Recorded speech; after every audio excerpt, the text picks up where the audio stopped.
to the Bleeding Burgundy podcast, a Washington football podcast by fans for fans.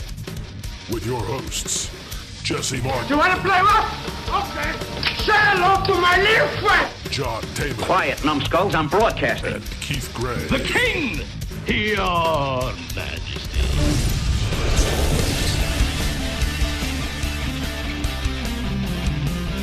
And now here's your host, Jessy Martin. What is going on? Welcome to the Bleeding Burgundy podcast. It is Friday, October 29th. It's my daughter's birthday, so a big happy birthday to my lovely, sweet drama queen of a daughter, Reese. It is episode number 54. And now, she's here. not that old, right? She's not 54. No, it's episode 54. She's 13. The mean 13s. Okay. Yeah, we're episode 54, man. It's kind of hard to fathom that we've done 54 episodes. It's crazy. I'm with here, as always, my co-host, John Taman. Keith is absent today. He had hemorrhoids and wasn't able to make the show. So, yeah, here we are. What's going on, John? I think he got all that from all the reaming that the fan ambassadors have been taking. Oh, shit. Right. I do have something to say to our fan ambassador. And it's unfortunate that he's not here, but I know he's going to listen. So listen here, Mr. Fan Ambassador. If you really want to make things better for the fans, here's two things that you can do right now.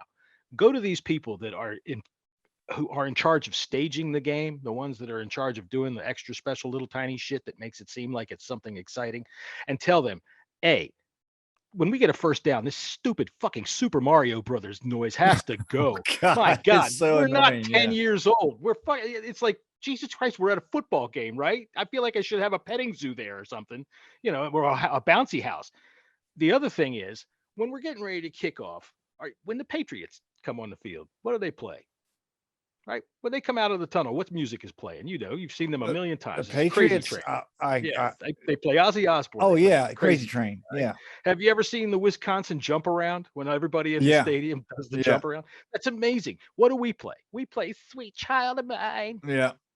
We play the fucking opening arpeggio of Sweet Child of Mine, which has no menace in it whatsoever. No, you're right. I mean, it's a fucking ballad. It's like my Aunt Tilly is the one that's deciding how the game should be staged. This will fire them up. Well, being at the games live, when they do the first down. When I first heard it, I thought it was somebody's fucking phone, like the ring. I would say yes. I know.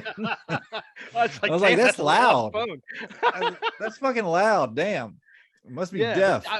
You hear it on TV too, and it's like, come on, we're 10 years old in this stadium. Come on, who the hell is actually doing this? I have no idea. It's like the person who is in charge of this shit has never seen a football game in their life. You're right about that. We got a football game coming up on Sunday before the bye week. We are hosting. We're going to Denver. I can't fucking talk. The Denver Broncos is hosting the Washington football team. We got some issues on offense. In the beginning of the year, we're going to start there.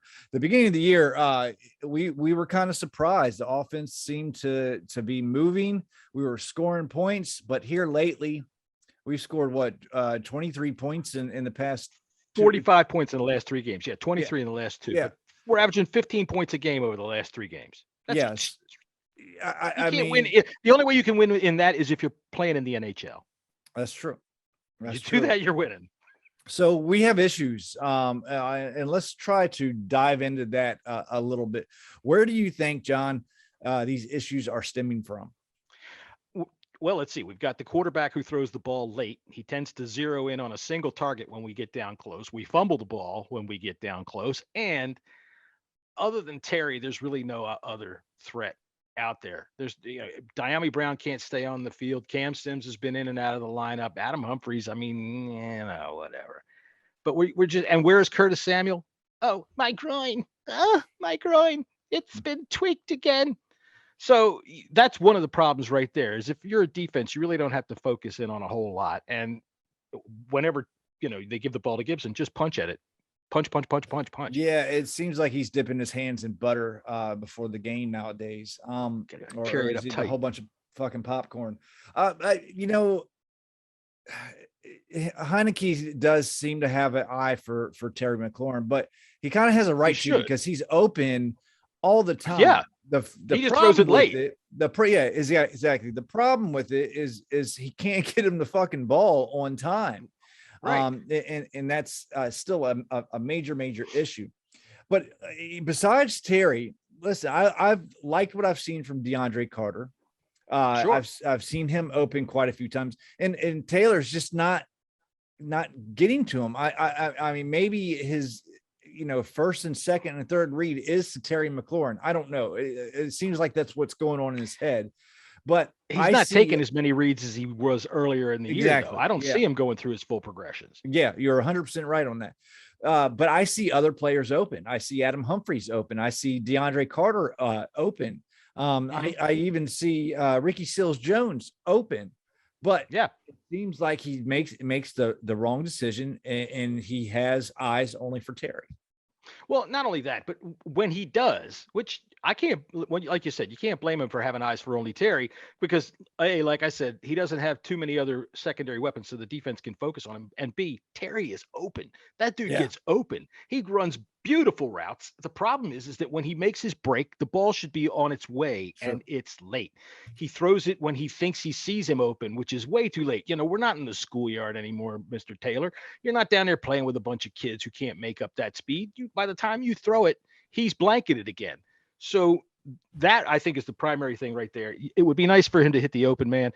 When you saw the pass to Ricky Seals-Jones in the back of the end zone that failed last week, all right, for one, he waited too long. Seals-Jones broke open, but he waited too long. And two, Adam Humphries is like right there, wide open, just standing in front of him. It's like, God damn it. Look at him. There he is right there. I know he's small, but look at him. Yeah. I know you don't like Humphries as much as I do. I mean, I don't think Humphries is a ball, like a straight up baller or anything like that. But I do think they should try to get him involved more because he is a decent slot player. And like I said earlier, you do see him open on a lot of plays.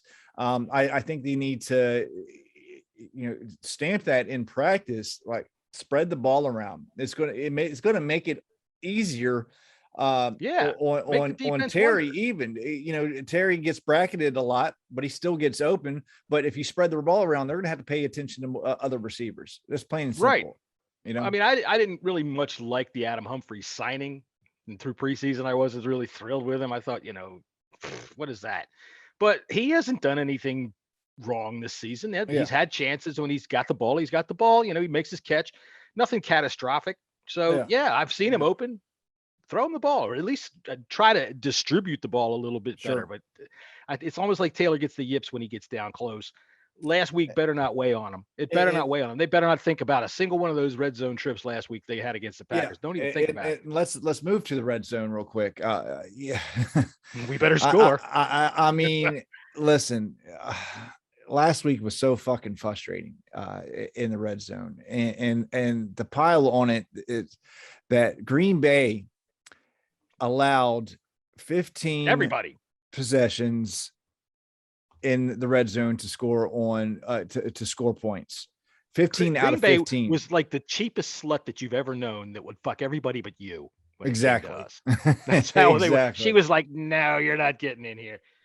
So I mean, this goes on to preseason when and I said it on the podcast, and me and buddy Adam from the Burgundy and Gold Report, we went back and forth on this. I felt Taylor was playing kind of white knuckly, and it seems like to me he's reverting back to the way that he was playing in preseason.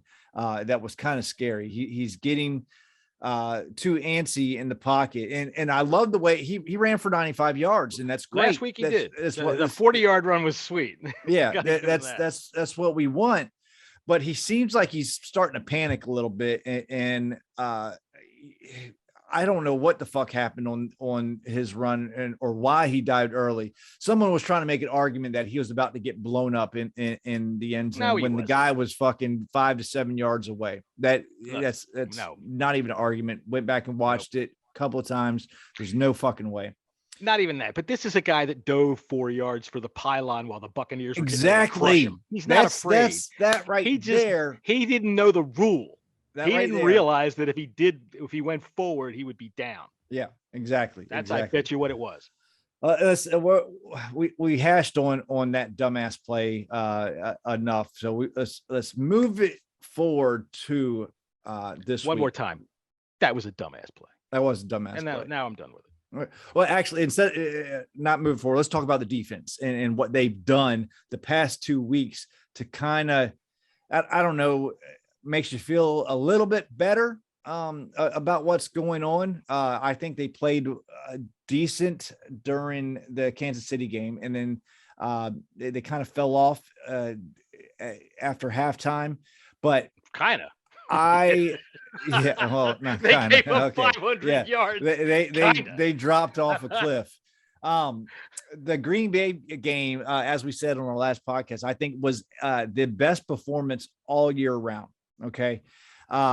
Listen, even the Cardinals defense gave up, they only gave up 24 points to Green Bay on Thursday night. And they had how many receivers? Well, let me see. They had Joe Schmo playing exactly. flanker. They had Billy Bupkis playing slot. Well, actually, they did have their slot player, but yeah, they had nobody out there.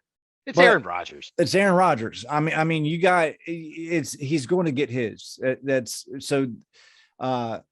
I liked when Ron Rivera and a lot of people kind of like jumped on this, but Ron Rivera said in his post-game press conference that there was a lot of fight within the team. And I personally, you're 2-5, okay? You're 2-5, and you've seen teams in the past that just totally just don't give a shit. This team still gives a shit. They're still, as of this point, still trying to fight. I should hope so. And win. There's 10 games left. Yeah, there's a lot of games left. But I saw a better product on the field, and that makes me a little bit more comfortable going forward. Going into this week, it makes me more comfortable. Going forward after that, I'm not so sure. We get Tom Brady and the boys after that. But yeah, it's such a low bar that we've set now for this defense to look better. Rodgers still did carve them up. And when he wanted that touchdown at the end of the half, he went right down and got it. Yep. He went right down the field and they got it. Alan Lazard got in there and said, look, this Johnson kid's on me. And ain't no way he's sticking to me. And he took him right down the field. So I'm still a little nervous about that. This game, they should, quote unquote, big freaking capital letters, should be able to get right against the Broncos. Every signal that there is that they should be able to smack the Broncos around, be able to get to Teddy Bridgewater. So let's hope that they do. I liked the personnel changes last week. I know that Johnson was in there only because Jackson was hurt, right? Johnson and Jackson. Yeah, you're right. No, that was I liked it too, because even though Dan Johnson, he got picked on a little bit, but he played physical. He was, he played bally. Yeah, and that's what I think the secondary, our secondary, which is just god awful, has been lacking. It was better the whole week. Entire year. It's like they've become afraid to tackle. Well, Jerry Judy's coming back. He is time for us. Yeah, and that he is. Scare anybody. Judy, we'll get to that, I guess. Yeah, Judy. We'll get to him in a little bit. But how do you see? I mean, listen, we're ranked 32 for a reason. But because they're in a 33rd team. That's why. Exactly. Do you see us improving as the year goes on? It's the only thing you can do. So yeah, I guess I have to say yes. I would say yes. And I think, look, I don't care what anybody wants to tell me. Put Chase Young on the other side. Put him on the goddamn other side and let him rush the freaking blind side of the passer. I am sick and tired of watching quarterbacks see him coming and then monkey around him. They just okey doke right on around him and they get out to the outside where they can make a play. It baffles me. I am baffled as to why Jack Del Rio has been doing that kind of shit. Yeah. But I think that they can get better if they play with the same intensity that they played with last week. They'll be better against the teams that they should be better against. Tom Brady, I think, still is going to have his way with them, but he has his way with everybody. He's Tom Brady. True. That's true. I think they can. It's if they try to play within the player's strengths. And now that, like you said, they made the adjustments, they made the moves, keep that up. And just, I think that you should try new things until you try combinations of players, especially in the secondary, move people around to see what works. I like the way the linebackers played last week. I think they played better. I think Jamin Davis is getting better. It's every game, the more reps he gets, you can see him moving faster. He's thinking less and reacting more, rather than the other way around, when he sometimes looked a little bit lost. And that's what you saw in training camp and stuff like that.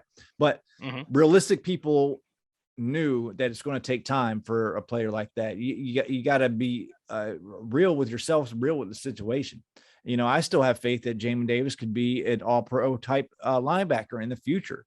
Is that going to happen in his rookie season? Fuck no, it's not going to happen in his rookie season. Not right now. No, not the way it is. But I do have a suggestion. How about this? How about we take Curtis Samuel with his groin that is not getting any better and that is not going to get better next week or the week after that, where we have a bye, which is next week. We got a bye next week. So why don't you stick him on the IR now for 3 or 4 weeks and bring up Jeremy Reeves and let's see what the fuck happens. Actually, you may have not heard the press conference today. I did not. Is they are expecting Samuel back after the bye week and have him for the long run. Whatever. I've been hearing that since freaking May. We expect him back. Well, he was running. There was video of him running and cutting and hopping like a video of him hopping like a bunny. I am ready. I'm telling you what, that's how you fix your groin. Didn't you know that? You got to hop around like a rabbit. That's why people in the 30s never had a groin problem, because they always did that stupid bunny hop dance. All right, let's move to Denver. All right. I just want to say that'll be the stupidest fucking joke I tell for the rest of this week. Maybe this month. I'm sorry. That was bad. The Denver Broncos, you have Teddy Bridgewater under the helm. Last week, he threw for 187 yards, 2 touchdowns, and interception with a 91.4 rating. Not too great. Over the year, he's had 12 touchdowns, 5 interceptions, has a 99.5 rating. This isn't QBR. This is an actual rating. So this is the one that goes up to like 130 is real good. And I always say this about the rating. If somebody can explain to me how they figure it out, how do you factor the rating? Tell me the formula. If they can't, then shut the fuck up about the rating. He's averaging about, and with Jerry Jeudy gone, he's averaging, he's only past, they're on a 4-game losing streak. Yes. And he's only reached an average of 7.1 yards per pass one time in that streak. Their defense is something terrible. Well, they had a terrible game, but they're still rated number 1 against the pass. But they're not very good versus the run. They got carved up. Did you see the Browns last week? Yeah, they got. Why would you pass last week? Their linebacking room, if you can believe it or not, is worse than ours. So that's real tough pill to swallow. Their safeties are playing bad. They're not really playing well up front at all. Yeah. So I mean, but they are only giving up 18.5 or 18.1 points a game. So it's tough to score on them. They started the season against a couple of freaking JV That's true. teams. So they went 3-0, and everybody, including us, was like, "Oh, are the Broncos for real?" And I have been waiting for, and I've picked them a couple of times in the last few weeks, expecting them to win, including last Thursday night. But no, they whooped up on by Colt McCoy. The Browns. Yeah, Colt McCoy went in and carved him up. Case Keenum. I'm sorry. I knew it was one of our freaking old ass quarterbacks with a name that sounds like somebody that should be out there spitting tobacco while he's rounding up cows and shit. Yeah, so, they're only giving up 335 yards a game as well. So in third downs, they're giving up 45% on third downs. We better run the ball 60% of the time. 65% I agree with that. I should be able. I even think we should get Jarrett Patterson involved in this game as well too. Especially when closer to the red zone that we get. Yeah, that's death for Antonio Gibson. And like I said last week on the show, or on Monday on the show, that I really liked the way when they were running the ball last week, that they would just get in the pile and push. We got Wes Schweitzer out there. They're trying to tell me, Brandon Scherf is, maybe coming back this week. That's good news. I'm like, not really. Not really. I'm fine with Schweitzer. He's a bully, and I like that shit. When they run that ball like that. You put Schweitzer and Scherf, I think they're very close to the same player. Just one hasn't been injured on a year in, year out basis. Yeah. I think Schweitzer's stronger. Sure. He's bigger. Yeah. He's a bull, he's man. Beast. He's a bull. You get Patterson in one of those piles that moves like that. He's just as liable to pop it out the other side under somebody's leg. Yeah. And no be doubt. gone. No doubt. So I like the way that both Gibson and McKissick is running. I wish Gibson would hold on to the ball. But, maybe give some of those carries to Patterson. Let's see what he can do with this offensive line. Maybe, try to keep from, Gibson, fumbling it. Maybe to try to teach him a lesson or something like that. You remember Amon Green? Yes. All right. Running back used to be for the Seahawks and for the Packers. And he had a bad fumbling problem. The Seahawks got sick of it and they got rid of him. They sent him off to Green Bay, and Green Bay figured that, you sweat way too much. He's a profuse sweater. So the ball would get slick when he was carrying it. So they put a neoprene sleeve on him and he freaking never fumbled again. Nice. I'm wondering what's up with Gibson. Does he carry the ball down too low? Because once they know you're a fumbler, they're coming after you. Oh, yeah. They're coming hard after that ball. They come after it anyway, but they're going to be super hard after that. So he's making me nervous. He needs to have a clean game, and I want to see 100 yards and 2 touchdowns out of Antonio Gibson tomorrow. Absolutely, 100%. By the end of the first quarter. Moving on to the Denver offense, their third down percentage is only 31.8. So that's almost 32. That's almost 32. You're absolutely right. Pretty See, close. I'm telling you guys, I'm catching on here. They average 20 points per game, 365 yards per game. They're giving up on average 3 sacks a game. They have 21 sacks on the year. So our defensive line can get right. Yeah, can get to them. Okay. They're not very good. And I would prefer Teddy Bridgewater. I thought he played better when he was with the Panthers last year than seeing him at Denver Broncos. So this is a team that we can get to. We can try to figure some things out, and hopefully we're not going to get bombarded through the air, which I don't think that's going to happen. Well, Judy is a speed burner, and Cortland Sutton has been playing really well this year, and he's been surprisingly good, almost looking like he should be the number one, except that Judy has that position, I guess, by his draft spot. Either way, I want to see St. Juste out on the field quite a bit. I want to see Landon Collins down in the box and nowhere near a receiver, unless he's out in the flat trying to catch one that he forgot was supposed to go over there. I think that we can put Fant's not a bad tight end, but I think we can put the clamps down on them, and it all starts up front. Bridgewater's not 100%. He's got a bad foot or something like that. Something's bad on his leg, and he's not that good to begin with. Yeah. I don't care what anybody wants to tell me what he used to do 5 years ago with the Vikings before he tore his knee up when nobody touched him. Whatever, show me, and he hasn't.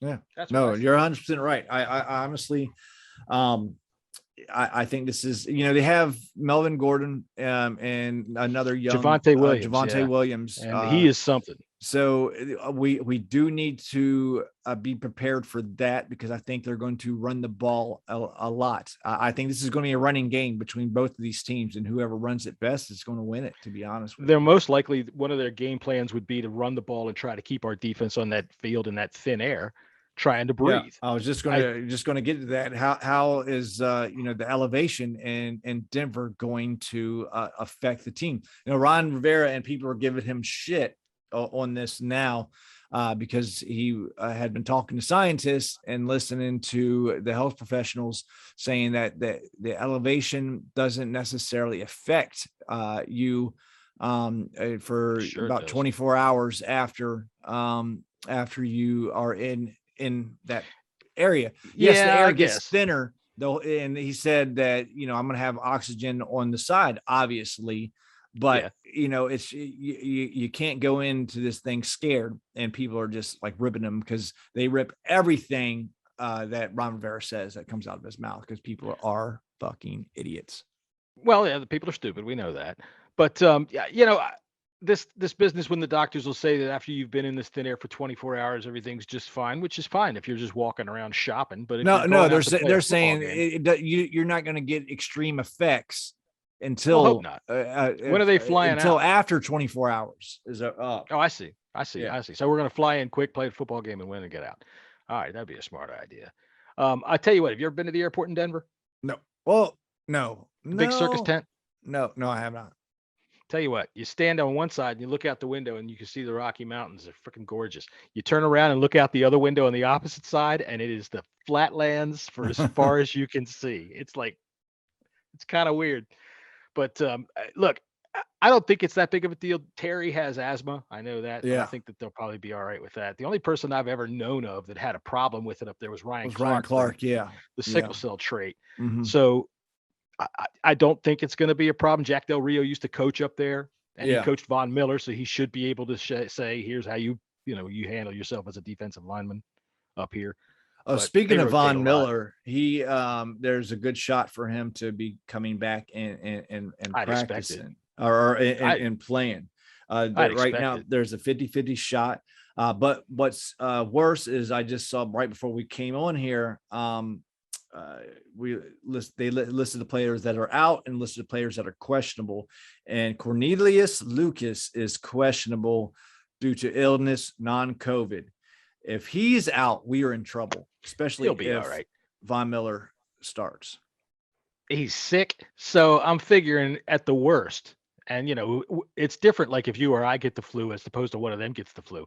They get the flu, they go right into that place. They get all the Tamiflu pumped into them. They get hydrated right on the spot. They probably get IVs. I expect he'll play. Yeah. I'm not too worried about that. Yeah, it's non-COVID related. I'm hoping so. Yeah, no doubt, 100%.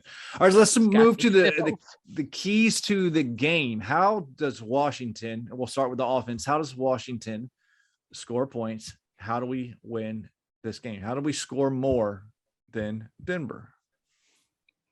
Put the ball in the end zone when we have the chance. We're going to get the chance. Put the ball in the end zone. And I'm not saying, I'm not making fun again of Taylor Heineke and his stupid fucking play. I'm saying we get down there, put the ball in the end zone. All right. Move the ball around somehow and get it in, score touchdowns. That's the primary thing that this team needs to do to be able to win anything right now, is to be able to stop scoring 10 points a game. No, 100% right. Points a game. I think lately I have loved what Scott Turner has done with this offense, with the limited ability in our quarterback.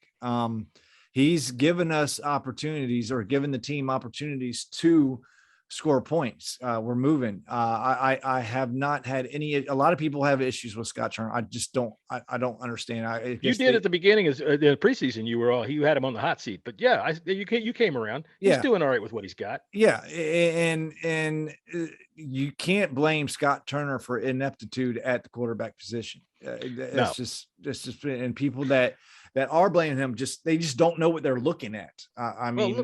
Check this out. You saw the interception last night that ended the game for the Packers when they picked off, I didn't. My bedtime's if early. Taylor Heineke throws the ball there instead of where he threw it against the Packers, we have a touchdown. Yeah. Okay. If he throws it to that back shoulder like that, we have a touchdown. That's the difference. It was a good play call, bad throw. Same as last night. Good play call, bad throw. Yeah. No, it's bad on AJ Green, actually. It's just how it is. It's how it is. And I think if, like you said earlier, get the running backs involved. We've been saying this for 3 weeks now. You have to. You can run on this team. We have a good offensive line. Not enough has been said about our offensive line, to be honest with you, especially when it comes to run blocking. I think they have to be in the top 10 in the league. They're bullies. I love it. Yeah, I love. Look, Chase Roulier is a smaller guy, But man, playing like an all-pro. He is. He really is. Wes Schweitzer has filled in better than expected by most people's standards for Brandon Sheriff. I love Eric Flowers. His position from day one should have been guard. He probably would be an all-pro guard by now if he came out of college as a guard instead of a tackle. And our tackles have been doing fine, even with Cosme out, Cornelius Lucas. Like even this year, I had before we signed Leno, I had tabbed Lucas as our starting left tackle because last year I thought he did perfectly fine. Yeah. So use that. Run the ball. I put McKissick, Gibson, and Patterson in a rotation and just go with it. Pound it. That's what I say. And then go over the top with him and spread it out a little bit more to Terry. But do hit Terry for a touchdown. I do have him in my best fantasy league, and he always is he's money for me. So keep that up. I'd like to see that. No, absolutely. There's no way that we should lose to this football team tomorrow. The only threat that I see that they have is Gordon and Javonte Williams. Williams will rip off a good run. You'll see. He'll pop off a good one. And Melvin Gordon is average 5 yards a carry. He's like clockwork. Pop, pop, pop, pop, pop. So you got to put the clamps on that and put it in Teddy's hands. If it comes to having to play catch up, their defense can pin their ears back and hurt us. They do have some players. So Von Miller's a fucking player. So we need to start off fast. In my eyes, we need if we elect to defer to the second half, you need to stop them. And let's move to the defense. The keys to the game on defense is fucking make stops on third down, period. Yeah. And the thing is that everything that we're telling ourselves, not just as fans, but our team is telling itself, they're telling themselves, they're looking at us the same way. This is the way they're going to stop their 4-game skid, the same way we're going to stop our 3-game skid. Yeah. So don't let them jump out. If we defer like we always do, if we win the toss and defer again, I swear to God, if you give up a touchdown to Teddy fucking Bridgewater on the first drive, to Vic Fangio, good Lord, just pack your shit. Go to the airport and look at the mountains on one side and the flatlands on the other. That's the name of the podcast, Mountains and Flatlands. Every game this year, besides the Saints game, when we had the interception on the first drive, we've given up points. That's got to end on Sunday, guys. It's got to. Yeah, it's got to. It's absolutely got to. And now that you brought the Saints game up again, it reminds me of the other big giant stupid fucking play this year is giving up that goddamn Hail Mary. And I'm not really going to go in on that, but we're just seem to be stuck on a theme of big stupid fucking plays. Yeah, no shit. Yeah, stopping the third down defense, man. And you got anything else on this game coming up? They're as bad as we are, like I said, and that's about all I got. So if you're going to show me that you're not a bad team and that you've just had a skid of bad luck and get out there and wax this team. Denver gets loud, man. If they jump on top, they get loud. Oh yeah. I wanted to bring this up too as well. This is the game for Taylor Heineke. Okay, this is the game that he has to perform. We're going into the bye week. Okay. Yeah. If he wants to keep his job, he needs to perform. Shit, it's his job. Ron's not coming off of him. He needs to.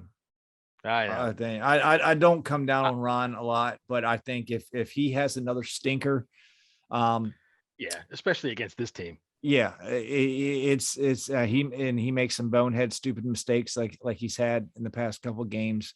I think Ron really needs to be like, you know what? Let's go in. Let's just go ahead and let's bring in Allen. Let's do it. Let's face it. He's not your starter going forward, right? Yeah. He's a backup right now that's filling in for a starter. And he even said that on the Kevin Sheehan show earlier. So then week. Then there's no loyalty to him. Yeah. All right. 2 and 3 are interchangeable as far as I'm concerned, especially when you have 2 of them that have pro experience. Yeah. Roughly the same, right? So throw Kyle Allen in there, even if it starts looking bad. Because, the Broncos, they've got the same issue. They were considering seriously talking about throwing Drew Lock in there last week against the Browns because Teddy was not effective. I don't know if you remember coming out of halftime, they were talking about it heavily. They were thinking that there was probably a better than even chance that Lock would come in. Yeah. Of course he didn't. So, yeah. But We'll see what happens. Let's move on a bit before we get to our picks. I want to talk about these owners meetings that came or that's happening this week. Right. Some former employees showed up and handed letters to different owners demanding that this report has been released. Roger Goodell came out and said, we are not going to release the report. We're going to protect the victims. We're going to protect the people involved.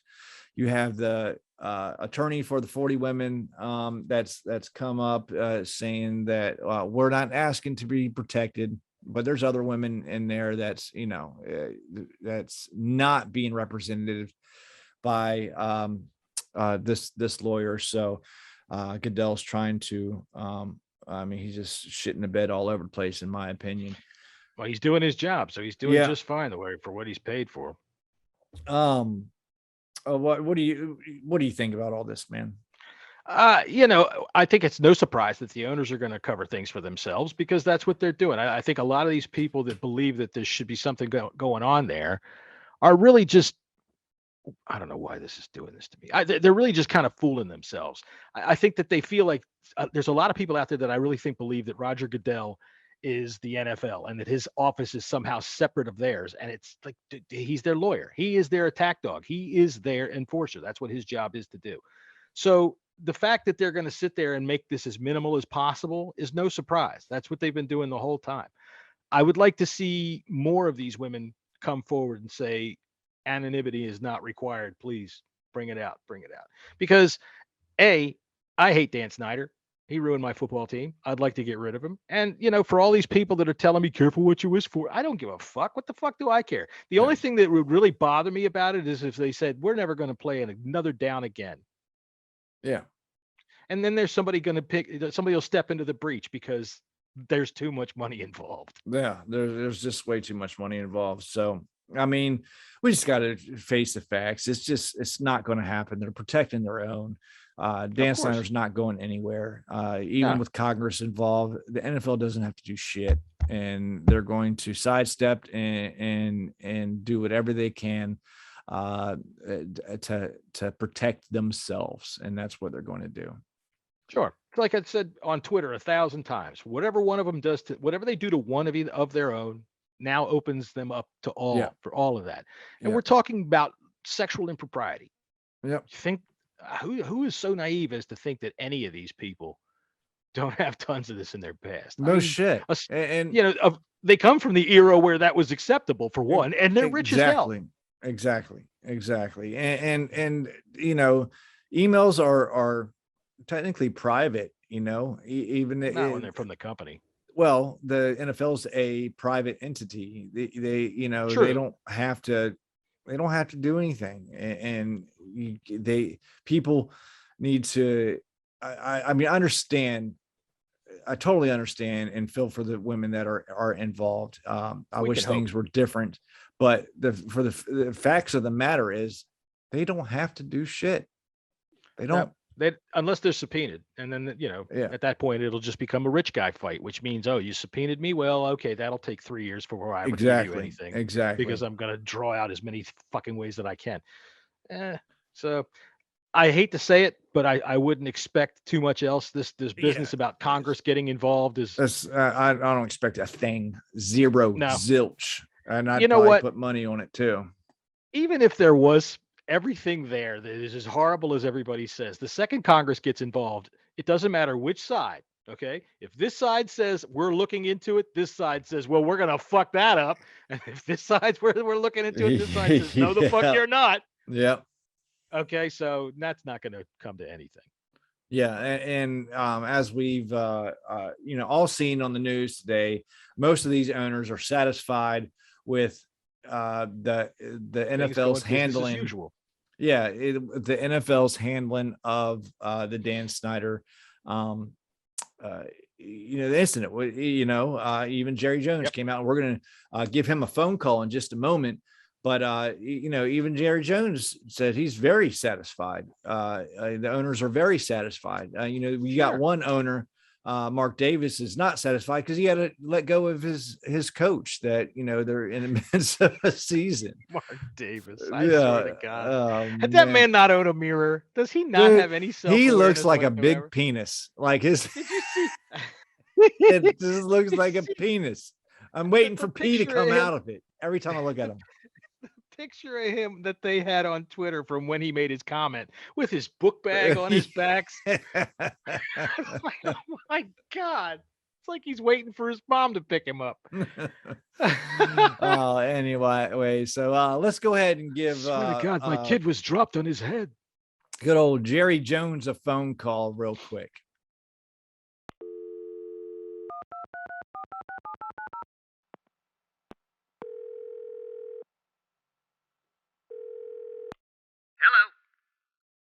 Jerry. Yeah, you got the old there, Jerry Jones. How you doing there, buddy? Thank you for again joining us on the Bleeding Burgundy podcast. How do you think I'm doing? I'm Dallas Cowboys owner Jerry Jones. We're 5-1 heading into Halloween. Trick or treat, motherfuckers. Yeah, I guess it looks like you might be without Dak Prescott coming Sunday. Has that concerned you at all? No, Dak's going to be just fine. We got some nice horse medicine we're going to shoot right into his foot there. He's going to be fine. Nothing's going to go any problem. But hey, let me tell you something. The Cowboys is 5-1, and the holidays is just around the corner. So make Santa Claus happy, and make sure everybody gets their brand new Dallas Cowboys championship beanie going on sale this week for 15% off. All right. Look, you guys are at the owners' meetings. Some things are the Washington football is being talked about. But you were quoted saying all owners are very satisfied with the NFL holding Dan accountable. That's right. Very satisfied. I'm as satisfied as if I was Bob Kraft after a night at the Chinese whorehouse.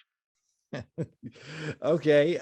But Mark Davis was quoted and seems to think otherwise. He thinks the report should be released. Can you talk about that for a second? Mark Davis. Listen, let me tell you a little secret.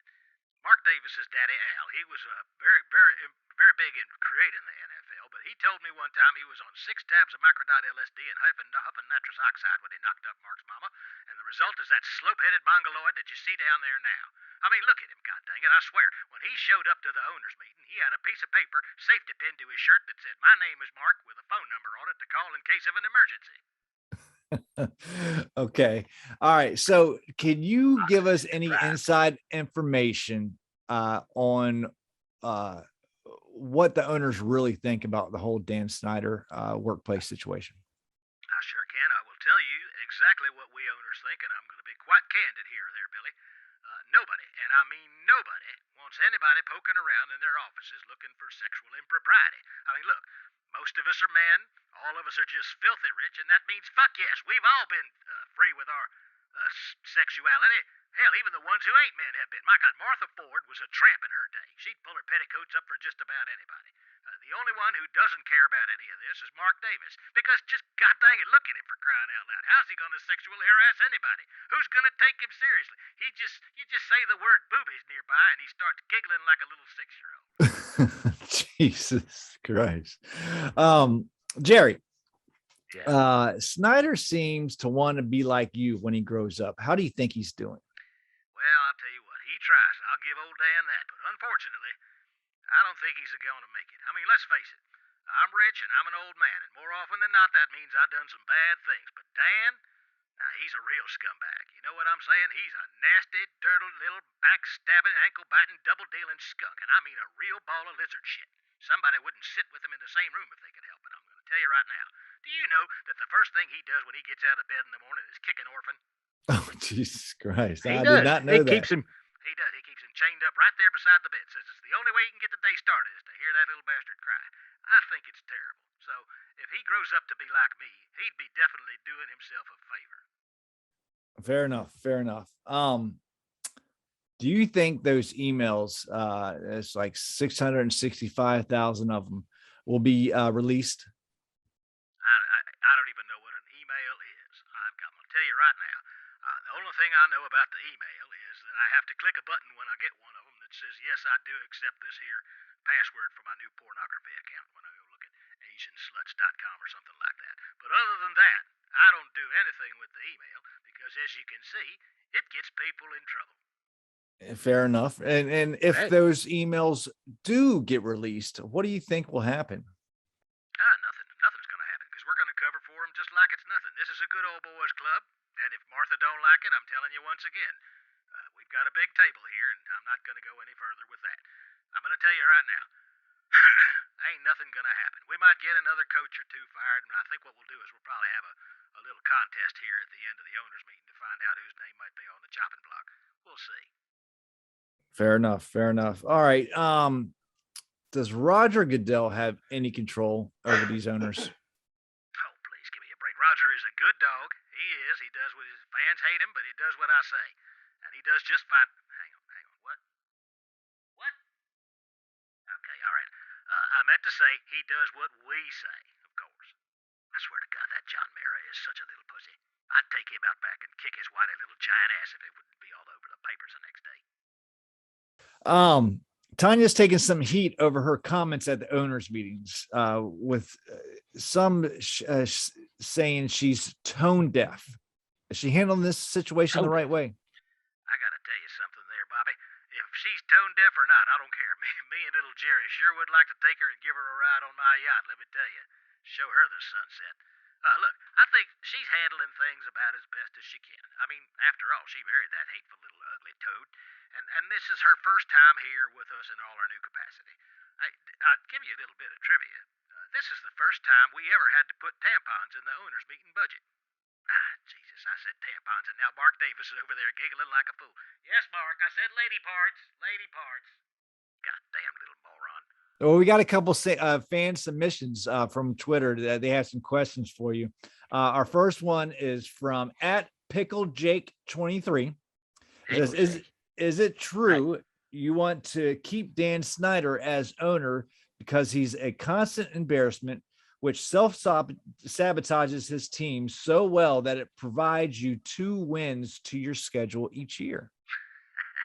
I got to tell you there, Pickle Boy, you are right on the nose. Truthfully, that's the only reason any of us keep him around. It's to make us money. He used to be able to do that, but he doesn't. Fuck that pony. The good thing about Dan is he is such a loathsome little bastard that finding dirt to hold over his head is easy as finding the balls on a bull. Even if he doesn't manage to embarrass himself, we can always drop something out there to take us out of any unwanted spotlights, if you get what I'm saying. And I got to tell you also, too, since y'all are Washington football fans, don't worry. Y'all are going to be happy to know that while you all may hate Dan, we just love him. And I'll tell you something. One thing you learn when you get rich is you always got to keep a good patsy around. So he ain't going nowheres if we can help it. All right. Our last question is from our buddy Scott G @20GDog. How many lady friends do you bring on the yacht when Dan visits as a way of saying thanks? I'll tell you something, Scotty. Not so many. You'd be surprised. Dan, he's got very specific tastes. Look, while I'm not going to straight up tell y'all what kind of disgusting perversions he's into, let's just say we got to put the rubber sheets on all the furniture in the stateroom he's in. I got to tell you, it's horrible. It stinks like the dickens. He comes out for breakfast smelling like a Russian cesspool. It is awful. He doesn't care. He says having that stuff all over him lets him know how it feels to be a fan of his football team. I just don't understand it myself. Anyway, look here. I got to go. Don't forget, 15% off Dallas Cowboys beanie caps now through Christmas. Or whatever it is you celebrate out there, you heathen bastards. Thank you, Jerry. We appreciate your time as always. Bye. Well, there you have it. Our That was interview interesting with Jerry Jones, and he is never short on words. To say quite candid, isn't he? Very candid. Yeah. He likes to talk, and that's for sure. So you heard it here. What the other owners think of Dan Snyder's Weasley ass. You sound like Walter Cronkite. That's right. You've heard it here. What the other owners think of Dan Snyder's Weasley ass. We'll be right back with Dan Snyder's tiny penis. Coming up next. Oh, shit. Let's move to NFL picks so we can get the fuck out of here. All right, let's do our picks. Let's see. Keith has a commanding lead. Which, by the way, how? I don't get that. I think it's because he goes for the obvious, and I try to think too much. It's because he takes the obvious, and I try to think too much. And I don't know what your problem is, but you're beating me. So right now our score is Keith has 50, I have 41, and you have 44. Now Keith would have 51 because yesterday while we were in our texts, he picked the fucking Packers to win, and you talked him out of it. I did. Shit. Ha for Keith. Hang on 1 second. I gotta make sure I can breathe here. Yeah. I'm chalking it up to luck. We still got 10 weeks left, so I got no worries about coming back. All right. You on the other hand, you're 9 games behind. You need to start doing something. I'm gonna Galooly Keith. Now, if you're old enough to get that reference, that's the name of the guy who smacked Nancy Kerrigan in the knee when Tanya Harding wanted to go to the Olympics. I remember that shit too. We're gonna I was young, but I remember that. All right, so the first game that we have up was last night's Packers-Cardinals game. We all took the Packers, so we all lost that game. No, we took the Cardinals. All of us took the Cardinals. No, that's right. We all took the Cardinals. I got to give and you still lost that game. And we still lost that game. Let's see. We got the Panthers are playing the Falcons. Now, the Panthers last week benched fucking Blockhead.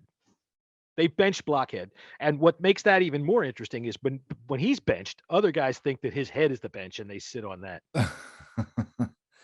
I think they brought in PJ Walker. It doesn't matter who they brought in. Yeah, but Darnold is going to be coming back out, and Atlanta is a 3-point favorite, and I see Atlanta winning. I do. Yeah, I think Keith got it. Keith picked the Falcons as well. He also picked the Falcons, and we're going to pick all the Falcons on this one because I think that they're just going to mop the floor up. But the Panthers, who were pretenders, who believed in Sam Darnold, and you see what you get now. He's a blockhead. Mm-hmm. All right, the Titans and the Colts. We got the Titans, who are in first place, whooping the shit out of everybody, and the Colts. By the way, last week you guys gave me your picks when I wasn't here, and neither one of you managed to make a pick in that game, so I gave it to you. Really? Yes, I did. What, last week? Who did the Titans play? The Chiefs. I thought we did. Maybe I just didn't send it to you. I didn't see it in the text, but I have it written down. But you know what? Indy is favored by 2.5 in this game. How is that possible? I don't fucking know, but how is that possible? All day, every day. See, that's one of those things, man, where Vegas knows that, Henry's going to freaking get a cold or something. Something's not right. The Colts are favored. Yeah. That's crazy. The Colts and the 49ers. Me and Keith took the Colts and you took the 49ers. I got it written down. That's right. I did. I took the 49ers at home and they fucking lost. All right. So you're taking the Titans? Oh, yeah. All right. Keith took the Colts. Really? So we might have we're either going to find out if he knows somebody from Vegas. Hey, let me call my friend Keith out there and tell him what the scoop is on the Colts game here. Here's why the point spread's only 2.5. Wait, Keith took the Titans. I got it right here. Oh, see, I got it. I must have been looking at the wrong thing. All right. So, by the way, last week Keith put out that tweet with himself plastered on the face of a hot fireman, and we talked about making the hot guy calendar for the Burgundy podcast. I am quite a good Photoshopper, and it is on my a list of things to do when I'm sitting here bored. I am going to make Keith a star. All right. So we got the Dolphins and the Bills. Now here, Keith took something named Bill. He didn't write the Bills. He wrote Bill, which I'm assuming is Bill Johnson, the special teams coach or special teams special assistant for the Dolphins. So he's taking the Dolphins.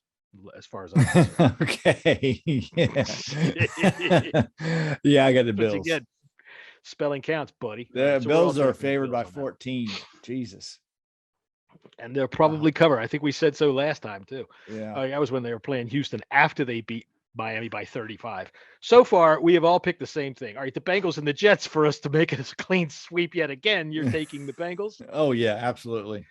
They are going to roll the Jets up like nobody. Yeah, that line seems low to me. I think that should be like a 12 or 13. It's Bengals are favored by 10.5.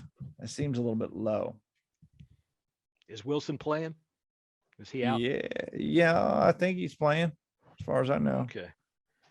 They sent a message last week. I'll tell you what, that little freaking slant that Jamar Chase took and ran through 3 guys and took to the house was something. Yeah. That was something. That dude was playing possum all preseason. Oh, yeah. All right. Definitely. Steelers and the Browns. Now, I see that Baker Mayfield practiced in pads yesterday. And yes, he was the only guy on the field in pads. He's been injured. He's had an injured left shoulder, which is his non-throwing shoulder. I think he's practiced 3 days in a row now. With what I've heard, that Cleveland is favored by 4. I'm going to take the Browns and the points. I am also going to take the Browns on that Baker Mayfield news right there. Keith took the Steelers. Ooh. Because he believes in Ben Roethlisberger, and he wants Ben Roethlisberger's children's book to come for him from Santa Claus this year. Land on his doorstep, All right, the Eagles and the Lions. This is, other than our game, this is a stinker of the week, at least. It is the shit game. And I am Keith going took the Eagles. I'm taking the Lions to get also their first win of the season. I am definitely taking the Lions, and I think it's going to be funny listening to the stupid Eagles coach the next day try to explain it with his silly little metaphors. We were like a lemon tree out there on the field. We stood strong, but all our fruit was sour. I think this is the only game the Lions are going to win all year, because they can't go 0-17. They just can't. They're not. It's so hard to do that. But the Eagles are just playing like shit. Yeah, they went 0-16. They did. And this year they have a coach that's just as goofy, who could make a lot of goofy, fun but he still gets them to play hard, though. That's the thing. He's a goofy son of a bitch. He's probably not a good coach, but he's a good motivator. He's a moron. He is. Let me tell you something about how they go out there and play football, fellas. You best get out there and try hard, beat them up, play hard. If they don't like it, you get down on the bottom of the pile, you make your thumb like this, and you stick it right up their asshole. See if you can make them fumble. Give them the shocker. Squeeze the grapes. That's right. Give them the old grape squeeze. All right. Another clean sweep here. The Rams and the Texans. I'm sure you're taking the Rams. What's the spread on that game? Probably 16. 16, and Houston's at home. Yeah. Jeez. Man. That is terrible. Tyrod Taylor could be back in the next couple of weeks. Wow, that's interesting. That's like saying, hey, there's still a little toothpaste left in this tube. It's a good day. All right. The 49ers and the hapless Bears. Of course, the 49ers aren't much better, are they? No, the 49ers have been really disappointing this year. A lot of people had them going to the NFC Championship game. Yeah. I had them in the playoffs. Yeah, it's I don't think so. I think I had them in the playoffs too. I think I had every team from the NFC West in the playoffs. You did. You had a clean sweep there. This is a tough game for it's San Francisco's favored by 4, but man, I mean, the Bears are bad. They are bad. You got 2 choices when what's his name? Justin Fields is on the field right now, and that is bad or terrible. But is Jimmy Garoppolo back for the 49ers? I don't know. I'd like to hear somebody from Chicago try to say his name. I think he is supposed to be back this week. I guess I'm going to go with the 49ers, man, but I don't like it. I don't like that pick at all. All right. Well, if you don't like it, I'll put an asterisk beside it. Picked under protest. All right. And again, another clean sweep. Jesus Christ, with these fucking one-sided games. The Seahawks are at home against the Jaguars, who really, I'm Jacksonville, I'm thinking, why do I even fly out there? But hold on a second. Geno Smith is still playing quarterback for the Seahawks. He threw a 91-yard touchdown pass or something like that last week on the third play of the game. And I think that should be all it takes against the Jaguars. It could be true, but the Seahawks are favored by 3.5, and that's the home field advantage right there. I'm going for the Jaguars to win. Woo! Look at you. All right, I'm going to tell you a fact right now. Coming off the bye week, Trevor Lawrence has never lost. That's true. He's never won yet either. Neither he hasn't had. Yeah, nope. All right, but he has looked funny. Okay, so the Buccaneers and the Saints. Now, this is the Jameis Winston revenge game. He's going to go in there and try to eat a whatever the hell. He's going to put his fingers in his mouth. Oh, the Bucks are only favored by 4.5, which I think is kind of. Well, it's the Jameis Winston revenge game. He's going to come back and show them all why they should never let him go, and he probably will by throwing 3 interceptions, and the Bucks will win 38-10. Yeah, Bucks are going to definitely win. Here's an interesting game. Probably the most interesting game on the whole schedule this week, I think, is the Vikings and the Cowboys. Well, especially if Dak Prescott isn't playing. If he's not playing, it's the Vikings all day. Yeah, but the Vikings, I think, you're taking the Vikings. So I'm only taking the Vikings if Dak Prescott isn't playing. If Dak Prescott is playing, I'm taking the Cowboys.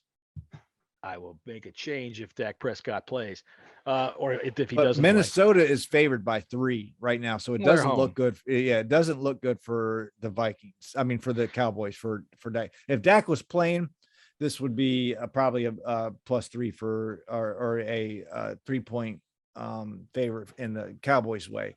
But since it looks like Dak is not going to play, the Viking, because their backup quarterbacks in Dallas are balls. Let me tell you something. He's going to play. I'm going to put some crack in his goddamn Gatorade first thing in the morning, and he'll be out there. He won't even feel it. I'm going to go with the Vikings, even if Dak plays. The Vikings, I hate to say this because I hate this phrase, but they're better than their record says. Yeah, you're right about that. I think they are. Yeah. But at the same time, they've needed last-second heroics to beat the Lions. They're a weird team, and I think that this will probably be a pretty good game for them. They'll do all right. I think they're going to win there at home. Yeah, the Chiefs finally get a fucking team that they can beat other than us, and it's the Giants. Yeah, the Chiefs are favored by 9.5. I might Chiefs take the are going Giants to win by 20. See, I might take the 9.5 with the Giants, but I will definitely take the Chiefs just to win, because the Giants, I don't care what happened last week. Fuck you, Danny Jones. Yeah. All right. So now our beloved Washington football team is going to play the Denver Broncos. We've already broken that down, gone all over the place with that. Who are you taking? Who's your pick in the big game at Mile High? By the way, any trick-or-treaters that are listening right now that are thinking about coming to my house during a game, fuck off. Yeah. That's what you're getting. You're getting my dogs.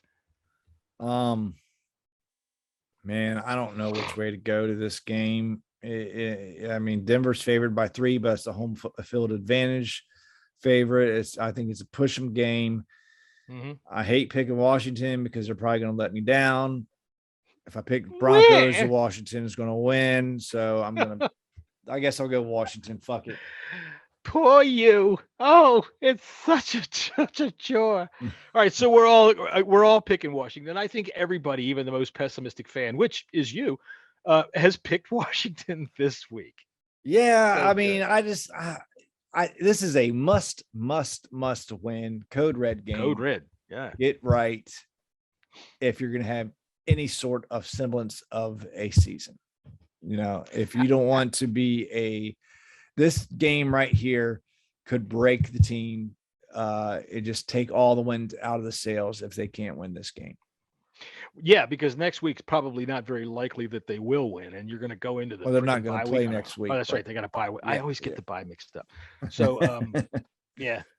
So, okay, you can't go into a bye week on a 4-game losing streak. The questions are going to be too loud. The bullshit's going to be too much. And at that point, if we do, and even if we win, I mean, unless he throws 4 touchdowns for 325 yards, I want them to work Kyle Allen out in this bye week. And let's just go with the guy that feels best right now. I don't care. You owe no allegiance to either one of them.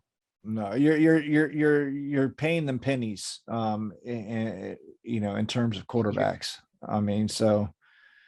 Oh, where is it? Let me go get this thing out here. I got to find my little puppet. That's the best way to do it. God damn it! You give them nothing. Yeah. So yeah, I'd like to see what they got, and like I said earlier, this game, if this has to be Heineke's best game if he wants to keep his job, in my opinion. Yeah, you have to win. Period. I don't care if you win by 3 or 30. Yeah, you got to win. The fact of the matter is, look, we have after the bye week, we got the Buccaneers coming up. We're going to lose that game. Okay. Unless Tom Brady gets injured from now until even if he does, Yeah, probably. Blaine Gabbert will come in and whip our ass. We have some winnable games coming up on the schedule, and you want to go into the bye week with a little bit of momentum. I mean, you got the Panthers, Seahawks, and Raiders before the NFC East Gauntlet at the end of the year. I mean, none of it's easy. Yeah. None of it, except for maybe the Eagles and the next Giants game, because fuck you, Danny Jones. Yeah, that's true. Yeah. Because we ain't going to win in Dallas or at home versus Dallas. That's just not going to happen. I don't know. Sometimes weird things happen in division games. And I think the Raiders, while last week they played really well after their coach got fired, they were all fired up and everything like that. I don't know how long that high is going to last. Yeah, I think Raiders. I think the Raiders is a winnable game in my eyes. Maybe we'll see. We'll see. It's a winnable game. We could either win that game or get the shit kicked out of us in that game. True. Yeah, there's no middle ground there. We'll see if the team, especially the defense, continues to progress, and maybe a terrible Hudnicki will Hudnicki. It's a new one. we'll get learn how to fucking read make it reads or something. I don't fucking know. If not, he can read a fucking travel brochure while he sits in the airport staring at either the mountains or the flatlands, because I don't want to bring him home. There you go. Don't lose this goddamn game, Taylor Heineke. I'm not going to tell you again. Well, that is all the time, unless you got anything else, John. I'm done. That is all the time we have on this episode of the Bleed Burgundy podcast. Please go to hogfarmerscharity.org and check them out. Help the kids with pediatric cancer. You got 2 more days in the month. 2 more. That's right. So and you can do it in November too. Nobody's you can do it all fucking year round. No one's telling you that. But little goes a long way. Help the guys out. They do great work for very, very good calls. You can catch me on Twitter at Jessy's24. That's JESSYS24. John at Bang Radio Hour. And Keith is using a whole tube of Preparation H on his roids, and hopefully we'll be back next Friday because he will be out on Monday as well. What do you want to bet he got the extra wide dispenser cap for his Preparation H? Love you, Keith. Go to bed. Hail to the team.